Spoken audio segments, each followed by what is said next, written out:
Hello, ladies, gentlemen, and others, and welcome to Werewolf the Podcast. This is your werewolf, Will. We're currently doing lots of episodes, and I think we're on 142.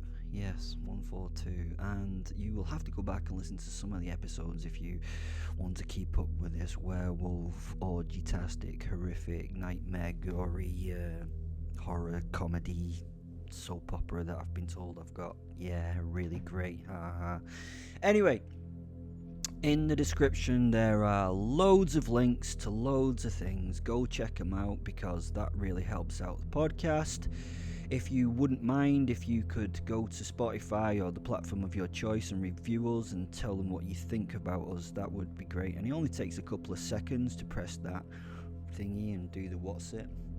Come and join us at all the social media. All the links are down below. The Facebook site is just brilliant. So it's quite weird talking to lots of strange people about werewolves, but I really enjoy it. So, without further ado, we're having a night out with the werewolf and the professor. What hit me?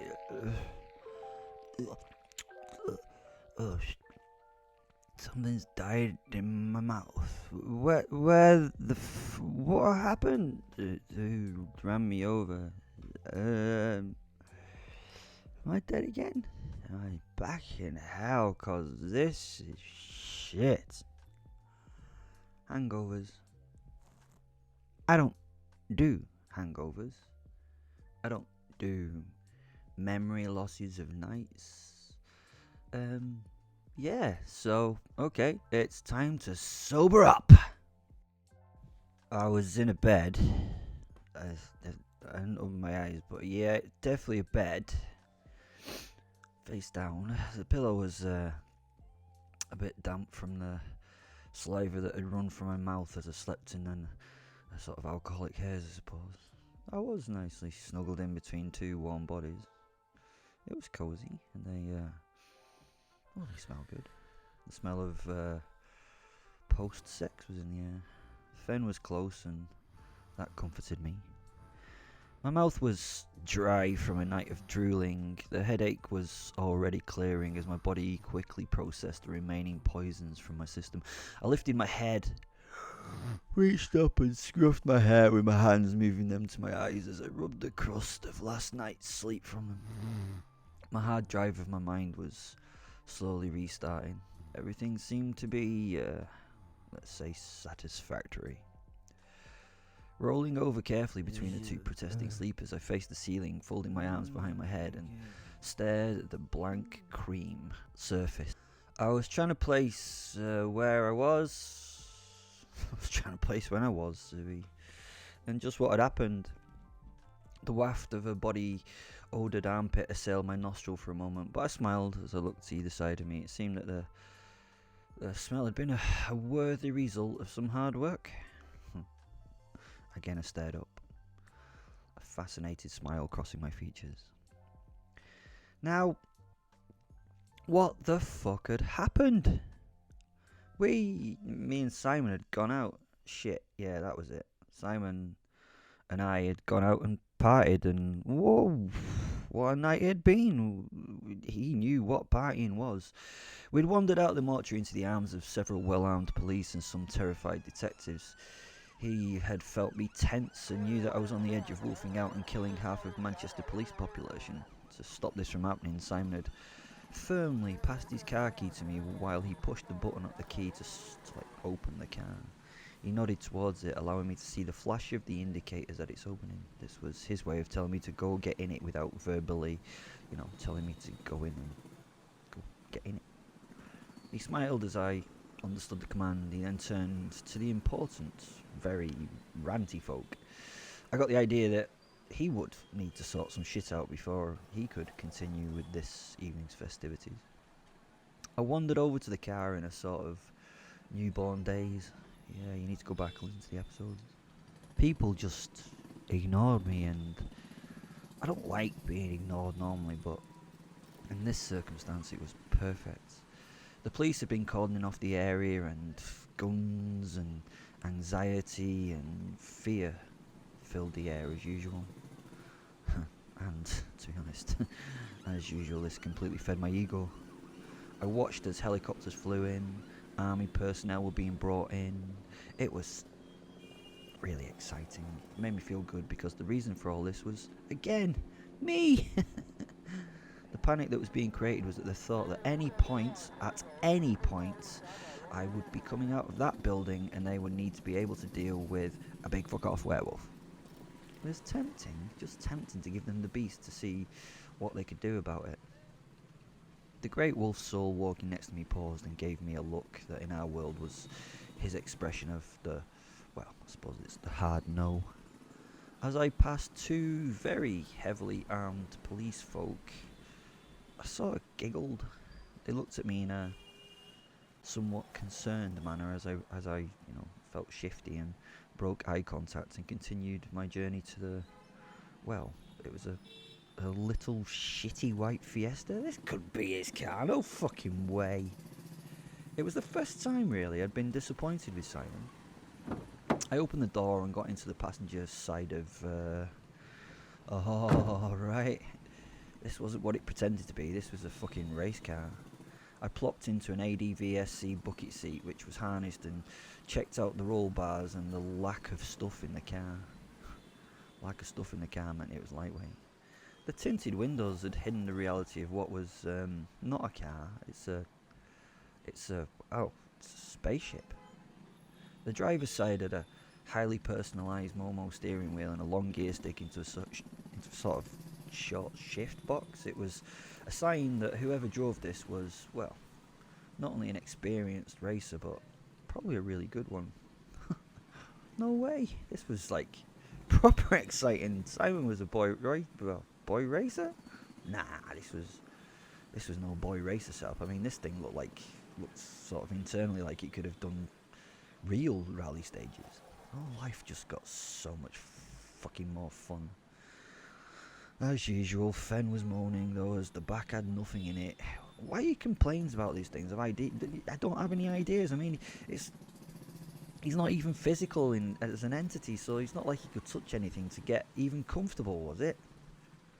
I laughed in the warm bed right now at the memory, and the person to my left grumbled and wiggled before going still again. I waited for her to go quiet before I resumed my search of my memories, and then wiggling down carefully between the two of them a little to get a little more comfort, I started to remember more. Simon eventually got back to the car, and as he got in, he threw the suitcase in the back and sat down, exhaling a great sigh of relief. Well, they somehow bought that spurious nonsense, he told me before pushing the start button and letting the small beast of an engine burst into an over-revved burning life. We were surrounded by cars, vans, and all the accoutrements of the Manchester Uniformed Services. I looked around to see how on earth he was going to extricate his car from amongst all the others. And then he looked at me with a bold intention, and I caught his eye. Not being patronising here, old man, but you may want to tighten that harness a little.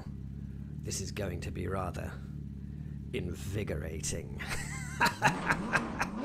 He laughed as he slammed the stick in reverse and accelerated backwards at fucking warp speed, slowly turning to face and look out the back window before Jay turning the car and bursting through the police tape as the confounded officers watched him now accelerate, jinking around stationary vehicles at a speed that made even my teeth itch with adrenaline.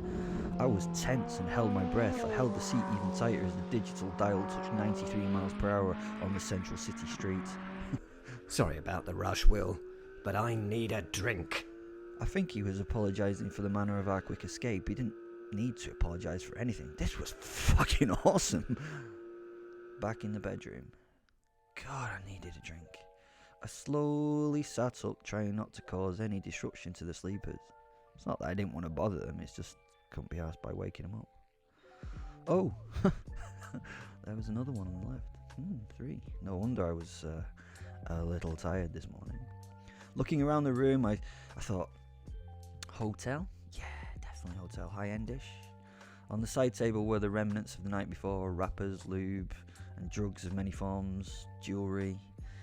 Empty bottles, glasses. The floor was covered in clothing, and two more partially naked women, I think, were snuggled up on one of the couches that were in the suite of this unknown place.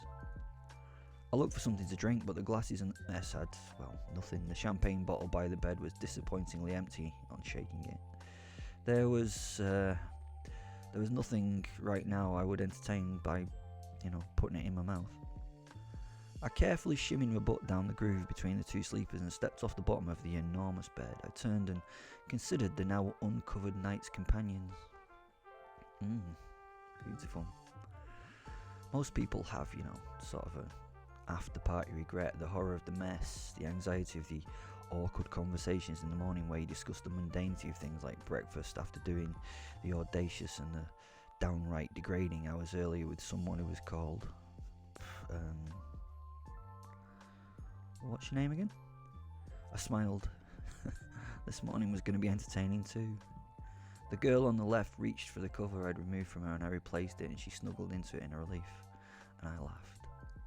Fucking hell, that was a night, said Fen as I stood before him in all my glory, stretching and yawning whilst raising my hands to the ceiling. You were proper wasted, he laughed. I nodded and smiled at the wolf. I regret nothing. Yet, I told the wolf. Oh, you bloody will, he replied. I smiled and wandered to find the bathroom, scratching the right cheek of my ass to find a glass of six of water. I was sitting on the loo for a sit-down wee. I deserved it. Whilst I filled the glass on the sink with water and sipped it several times as more of the night came back. We'd travelled in the car for a while and we'd not really said that much. We went from city to countryscape in the darkness. The professor drove at hyperspeed but in complete control. It was intense and we both enjoyed it. So many close calls and sketchy moments kept me wide awake. Where are we going? I asked the man, now slamming down the gears. We are going to Faeton, he shouted over the engine roar. Are you familiar? I'd never heard of it, but the wolf voice in my head punctuated the idea with a grumpy snort. No, I told him I've never heard of it. Ah, well, you're in for a treat then. Let's say this place is sort of on what some would say are the boundaries of the worlds. Only the magically, blessed can be, entertained there. It's the place where the poet finds the muse, the great writer gets the spark of a premise, and the weird and wonderful get to be weird and wonderful without judgment. As I smiled, I saw a terrified bus driver slam on his brakes as we cut him off at a tricky corner and hit a roundabout at a speed that should have had us upside down, ploughing a furrow through the field of cows to our left.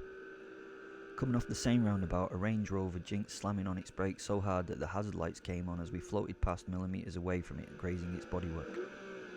Simon laughed out loud as he wrestled the steering wheel back under some level of control.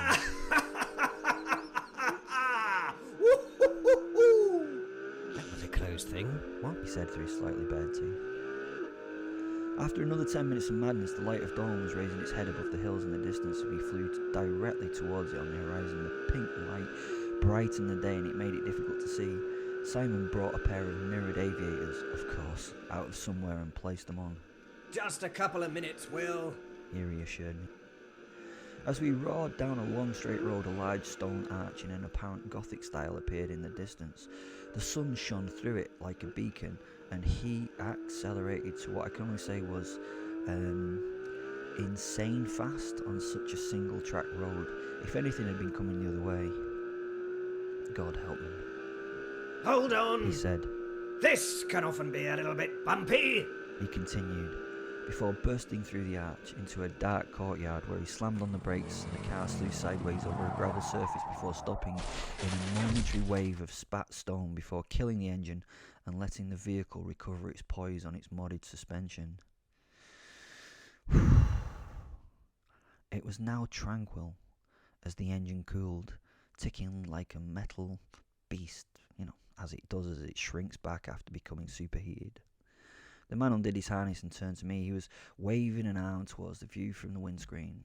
Welcome to the fabled Faeton, he said. Then reaching a finger forward, he tapped the boost gauge and looked disappointed for a moment. He looked at me. Did the manifold sound off to you? He asked seriously. I looked at him in a state of a lack of knowing anything about that. He looked back at the boost gauge, tapping it. Yes, I think so too, he said to himself. After standing and flushing the toilet, I turned to the shower. I started the water flowing, letting it run for a while as I checked myself over in the hotel mirror. It was floor to ceiling, and yes, of course I enjoyed the view. As you know, I'm a narcissist, so the picture revealed only pleased me. I did look a little more beastly, but in a beastly good way. As I entered the shower, I tried to think about what had happened after we had arrived in Faeton. Well, in this case, landed in Faeton. When we'd landed, yeah, you heard that right, landed, we'd been in a courtyard that had been unlit. Yeah, you heard that right too, courtyard.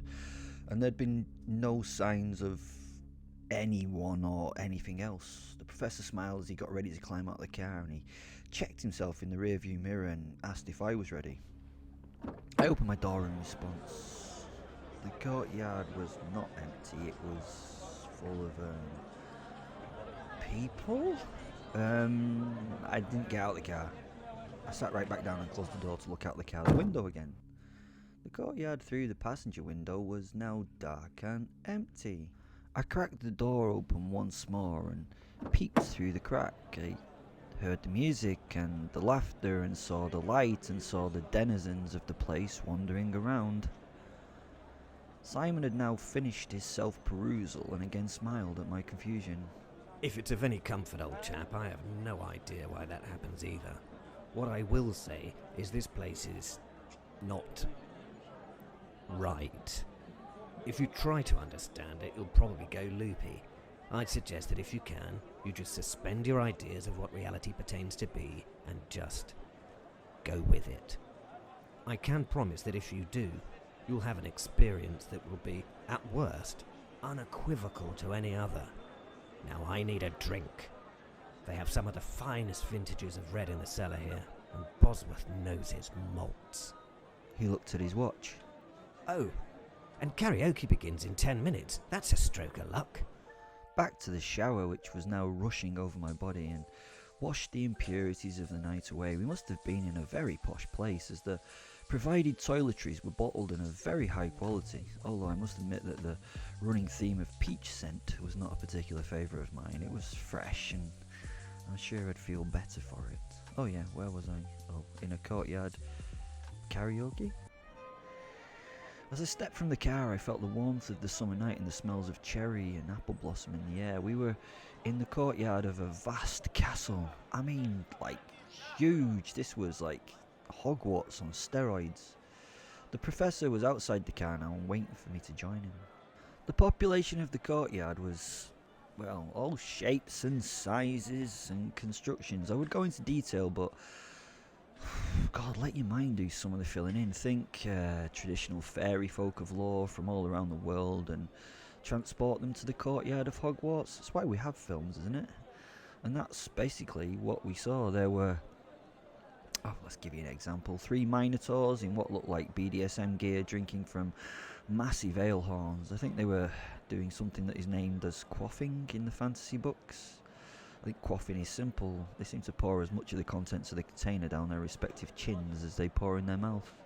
I was staring. Why wouldn't I? And they were chatting in what sounded like a complex language, but it definitely had a lot of moo in it. I looked around again. There was a group of little guys bimbling past with red hats on, and no, they were girls and guys holding hands. They were about 3 inches high and blonde and handsome in fine green and white clothes. They waved as they noticed Simon, and he greeted them in a language I'd never heard. A brief conversation was held with one of the little things. Much pointing and directing was going on from the little man. Simon nodded his head and motioned me to follow. Gnomes, he said. Nice people in general. Not the friendliest after a drink or two, though. He told me. I nodded as though I knew this in a sort of understanding way. Didn't have a clue. Now, the bar, he said, glancing around the courtyard and nodding and sharing nods and smiles with various things. Come on. He turned on his heel and wandered off towards a large open door with lots of lights, lots of noise, and lots of things flooding in and out of it into the night and out of the night. Good memories. I was now back in the bathroom as I thought about this and towelled myself dry with the fluffiest and nicest towel I'd ever met. You probably think I've got something for towels, but don't you think a good quality towel is a wonderful thing? I even took a mental note of the label attached. When I get to rebuild my home, hopefully, these will be the towels of choice, I think. There was a sound of movement back from the bedroom. The people, well, obviously were waking up. I could feel their brains switching back on and trying to determine what had happened and whether they'd, had a good time. Following Simon towards the open door, I was lost in all the sights and sounds of this spot. A centaur was in the corner taking a horse piss. I mean, it's fucking impressive. Gallons of urine were being pumped out of the half horse, half man as he rested his arms against the wall to take his weight. He was really pissed. Jesus, how much alcohol must it take to get a fucking centaur drunk?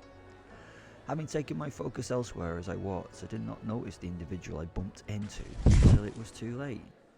The individual was just a filled black cloak that hid whatever was underneath from the world. My body weight had knocked it back a couple of feet, and although, I couldn't tell anything about it because it was covered in darkness, I couldn't see any of its features or its body language. I couldn't see any of that, but God, I could sense the anger that I'd caused. "This is going to be amusing," said Fen in my skull. The professor was a few paces ahead and turned and noticed this standoff. "Who the fuck do you think you are?" asked the cloak. "Do you know who I am?" it asked. I didn't have a clue. Obviously no one could see what was under the cloak, so how would I know? Now, both Fen and I were laughing at this response. Whatever it was, I just kind of decided to die. The night was getting better, and this would be a fun distraction and the start of some good old-fashioned violence and aggression. I felt that this would release some of the tension that had built up in my body over the past while. From out of nowhere, Simon was now standing next to me and holding a placating hand in front of him and directing it towards the figure. He meant nothing by that. He's new here. Can we just leave this issue as it stands, gentlemen? I looked at Simon in disbelief. What? What? No, you've got this wrong. I'm going to rip his head off and shit down his neck, I told Simon. He winced, closed his eyes momentarily, and then shook his head. For goodness sake, will you please be quiet? We don't need this, he said to me through his clenched teeth. This made me realise that this was maybe, could be, would be, should be a very serious situation. Because Simon knew what I was capable of. Well, he knew what I was primarily, a werewolf. So whatever was in the cloak must have been something even more badderer, terrifying. Look, old pal, said Simon to the cloak. He was actually raising his hands in submission. I couldn't believe it. What was going on? You know me, and I know you. My other friend here has had a lot to drink, and he doesn't know what he's saying, okay? He told the figure whilst looking at me with a look of warning. No, what? No, I haven't. What the fuck? I started, but was literally shushed by the look from Simon's, pleading eyes. Shut the fuck up, added Fen. Now this was definitely not a warning worth ignoring, so I shut the fuck up and tried to look as though I felt a little remorse. There was a few awkward moments as it seemed the cloak was considering its options. Time ticked on, and then hands reached up to lift the cowl from its head. The creature was... the thing below the hood was... "You're fucking Noel Edmonds!" I said laughingly. The person stared. You, Noel Edmonds. The diminutive family celebrity. The guy off the telly in the 1980s, Mr. Blobby, the Funhouse, Swap Shop, and all that stuff.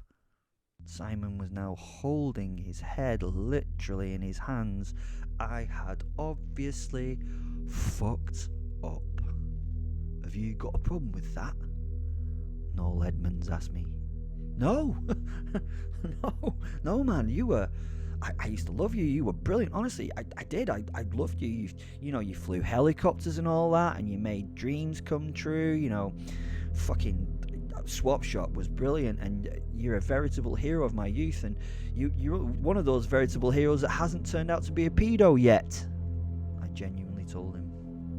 I saw little purple lightning bolts in Noel's eyes orbits. His face, although physically unchanged, was now fucking terrifying, even to me in this moment. I sensed the power of this being as he flexed his magical powers. Simon stepped in front of me. He was, now I realise, bravely using his body as a shield between Noel and myself. Look, I know you and I that we get on okay, don't we? He told the Noel. He then pointed at me, and then himself. We don't want any trouble. My compatriot here is a little foolish and a little stupid. May I offer my deepest regrets for his rudeness and request that we just leave this particular regret-filled incident as done. Please. Wow. Noel's eyes were now filled with miasmic flashes of energy. His form expanded and grew. The cloak, it flew up into gargantuan wings as his body enlarged to fill the courtyard. Heat and light boiled off the creature's ember-crusted skin. Its head became bull-like, but flames leapt from gigantic black horns that sprouted from that bovine skull. The skull was peppered with multiple eyes, and they were black and slit-like. Dark smoke rose from them into the night. I stood gobsmacked, to be honest. The stench of death and sulphur assailed my nose. It was... Ah, fuck, said Faeton. Then it was gone. The monster had shrunk back into the diminutive man. He raised his hood again and turned and just stalked off into the night. The sense of relief was palpable. The monsters and the things of the courtyard that I hadn't noticed now relaxed and returned to their night's work. Simon turned towards me. Now you listen to me, young man, and you listen good. How can I put this place in terms you may grasp? I could see him think. This place is full of almost infinite power. Yes. That's how you would understand it. And some things here are so powerful, they make him... I pointed to the sky. Him up there. They make him nervous. He paused and calmed himself. So, may I request that you behave like a gentleman this evening? I wish to have a good time. Get drunk. Share a night with another much like me. I don't want a night fighting the horrors of the world. He'd been really kind to me and stuff, so I was properly admonished and hung my head a little. Of course, Fen found this funny. Simon set off against the door. This time I followed as though I was a scolded child. In this case, I felt a little as though I was. I have to be honest, Simon had annoyed me a little. This had been noted, but Fen had also been on my case, and I knew that I really should listen. As I caught up with him, I wanted to speak, try to get us back on an even keel with one another. That was Noel Edmonds, the TV presenter, I told Simon. Yes, it was. He is a gourmand. They feed on the energy of humans. They soak it up and thrive in people's emotions. Positive emotions make them stronger. That's why they do so well as celebrities in the human world. He didn't look that scary. Well, not until he turned into the big fucking giant glowy beastie thing with wings.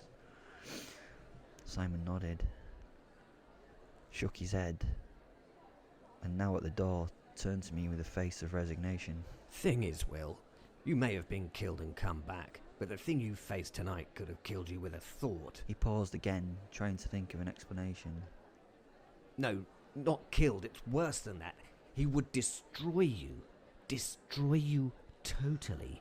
Body and, soul. The whole shebang. Even your semi-immortal self needs energy, and he could have emptied your, battery with just a glance. I smiled and nodded my understanding while inside not really understanding. Simon's eyes then had lost their hardness. Look, you just have to be a bit more careful and respectful here. You're now somewhere where you're not so special. You're just one of them. You're lucky that you met Noel, actually. He patted me on the shoulder and tried to turn towards the door. I stopped him gently. Lucky? I asked. He turned back to me, looking left and right to see if anyone was close enough to listen. If that had been Christopher Biggins, there would have been no more werewolves. He would have removed your entire kind from the world. He's a bit of a bastard, to be honest. I mean, Noel's okay. He can't handle his brimstone. He smiled with a wink. Beautiful voice, though. His karaoke version of Barry Manilow's Mandy's just wonderful. A girl brought me out of my reminiscence as she knocked on the bathroom door. I'd foolishly left it open. She wore a dark, lacy slip. Her makeup had been smeared by the night and her eyes were half closed as she held her tummy. She paused for a moment, giving me an uncomfortable smile and pointed at the toilet. I nodded as I turned my back to the mirror, putting the towel around my midriff. It was not out of feeling shy at the girl's presence, but it just felt a little bit more appropriate. I heard her sigh as she let go of the full bladder, and the tinkle of water was added to the burgeoning sounds of the people coming back to life in the next room. In the mirror I could see the girl leaning forward as she weed, holding her forehead in her hands and yawning. That was one hell of a night. Thank you, she said. I nodded. What happened to Simon? She asked. I considered this. What had happened to Simon? My mind wandered back to last night as I considered this, and we'd entered the bar. It was... Oh God, how on earth do I describe this bar? It was... Okay, I'm going to give it a go. It was what you would imagine as a medieval drinking den. Rushes lined the floor, the furniture was a strange mix of rude, rough-cut wood structures, and they went through to elegant pieces of dark, polished beauty. The walls, well, they were festooned with brightly coloured tapestries showing the fairy folk of all kinds in their respective world, or worlds as I now kind of knew. It was a large place, a pall of smoke hid the ceiling. Obviously this place ignored the no smoking in public spaces health policy, as you could see pipes, cigarettes and other smoking devices were being used all over the room. Were the beings in here actually the public though? So maybe it didn't count. I don't know. It didn't smell foul though. It didn't have the cloying, harsh cigarette stench. It was pleasant even to my stupidly refined senses. There were 2 lit, substantial fireplaces at each end of the room, and the bar ran down the whole length of it. It was tended by the most stunningly beautiful creatures I had ever seen, and to be honest, I'd seen Lucifer, and I'd seen, the Vampire Queen, but they were completely androgynous in nature, but emitting, not emitting a glamour, but emitting, like a beauty and a sense they were actually lovely. Twas seemed an appropriate word. Twas fucking weird, and it did my head in a bit. Now the place was packed with all sorts, and although well lit, the people in there were those types that did not want to, let's say, stand out from the crowd, although they all did. They were all standing out from the crowd, really. They looked like the aliens of the Cantina scene in Star Wars combined with the creatures of the Dark Crystal. If you've ever played D&D, then hey, don't judge me. It's a fun game. God, what you like? Then, if you'd ever played D&D, then this would be the part where the over-exuberance of the games master would really help. However, getting the fucker to stop describing the things in here may be difficult. Next to one of the fires was a stage, and on the stage were two hags singing some song actually very well. It was weird, but the modern karaoke machine and the giant TVs that gave you the words of the songs were actually the most bizarre things in the room. They were so out of place. Now, Will, Fen, He spoke to us both.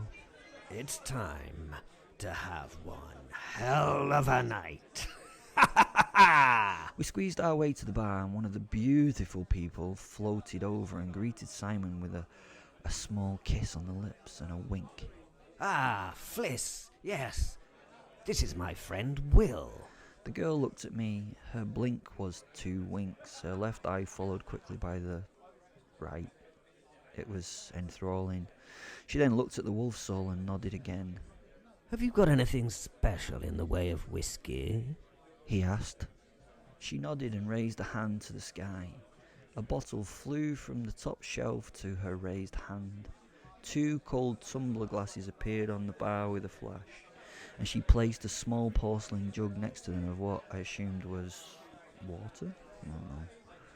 Simon turned the label of the bottle for our perusal. It wasn't really a bottle. It was like a black decanter-looking thing. There was no label. It was beautiful to look at.